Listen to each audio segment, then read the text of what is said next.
Shalom sahabat Tuhan yang dikasihi. Hari ini kita akan kembali bersama dengan channel saya, yaitu Pengkhotbah Deso. Hari ini saya ada di suatu tempat yang cukup indah.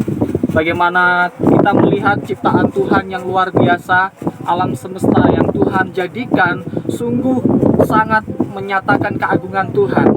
Hari ini ada satu hal yang ingin saya bagikan bersama-sama, yaitu di dalam Roma 12 ayat 12 dikatakan seperti ini: bersukacitalah dalam pengharapan, sabarlah dalam kesesakan, dan bertekunlah dalam doa.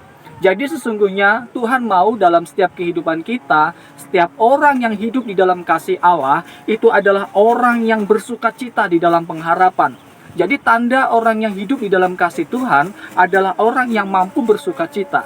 Bersukacita dalam hal apa? Bersukacita dalam segala hal. Di dalam pengharapan kita tentang kasih Allah, tentang pengorbanan Kristus yang sudah Tuhan lakukan dalam kehidupan kita. Inilah yang Tuhan berikan dalam kehidupan kita, sehingga kita dimampukan untuk berpengharapan. Kasih yang Tuhan limpahkan dalam kehidupan kita dimampukan untuk kita berharap, walaupun di masa-masa yang mungkin sangat sulit dalam kehidupan kita. Hari ini Tuhan mengajarkan kita untuk kita tetap berpengharapan.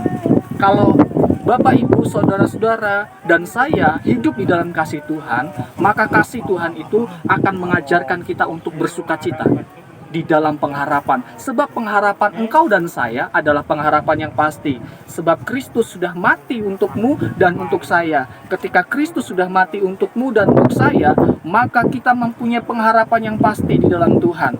Yaitu apa? Jaminan kehidupan kita, baik ada di sekarang maupun yang akan datang. Itulah jaminan yang Tuhan berikan dalam kehidupan kita.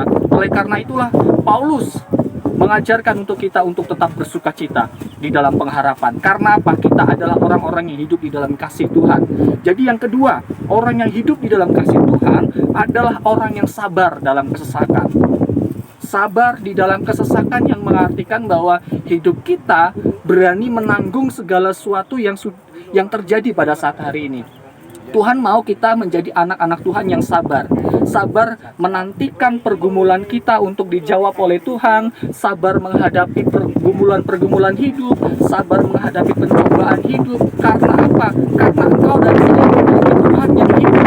Tuhan yang sudah menyatakan kasih-Nya yang luar biasa. Ketika kasih Tuhan itu lahir dalam hati kita, maka kasih Tuhan itu akan mengajarkan untuk kita sabar.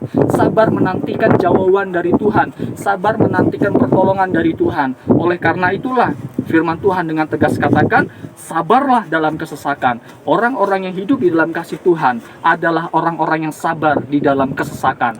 Walaupun penuh dengan pergumulan, walaupun penuh dengan tantangan, Tuhan mau kita menjadi orang-orang yang sabar.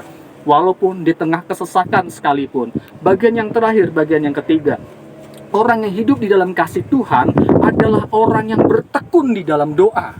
Ini penting. Doa adalah nafas kehidupan bagi kita. Apalagi kita sebagai manusia yang butuh pertolongan Tuhan, yang butuh sandaran yang kuat dalam kehidupan kita. Melalui apa? Melalui doa kita kepada Tuhan. Doa itu bukan sekedar rutinitas saja, tetapi doa itu berbicara tentang bagaimana kita membangun persekutuan kita yang baik bersama Tuhan.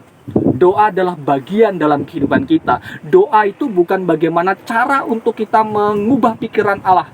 Kalau kita memiliki pandangan seperti itu, kita akan memiliki pandangan yang keliru. Karena doa itu adalah hubungan dengan Tuhan, persekutuan dengan Tuhan, menyatakan segala pergumulan-pergumulan kita kepada Tuhan. Bukan hanya menyatakan pergumulan, tetapi rasa cinta kita, rasa kasih kita kepada Tuhan. Inilah 3 tanda orang-orang yang hidup di dalam kasih Tuhan. Yang pertama tadi, ia akan tetap bersukacita walaupun di dalam keadaan yang sangat sulit. Dia akan tetap berpengharapan di dalam Tuhan. Dia akan tetap sabar di dalam kesesakan. Dia akan tetap bertekun di dalam doanya. Karena apa? Dia percaya bahwa kasih Tuhan adalah kasih yang sudah memulihkan hidupnya. Kasih Tuhan adalah kasih yang sudah membuat orang-orang percaya di dalam Kristus mengalami kemerdekaan yang sempurna. Kiranya firman Tuhan ini menguatkan melewatkan setiap kehidupan kita, kita diingatkan bahwa kita punya kasih Allah yang luar biasa, kasih yang memerdekakan hidup kita. Hendaknya kasih itu juga memimpin hidup kita semakin hari memiliki sikap yang berkualitas di hadapan Tuhan, mampu bersukacita dalam pengharapan, mampu sabar di dalam kesesakan, tetap bertekun di dalam doa. Kiranya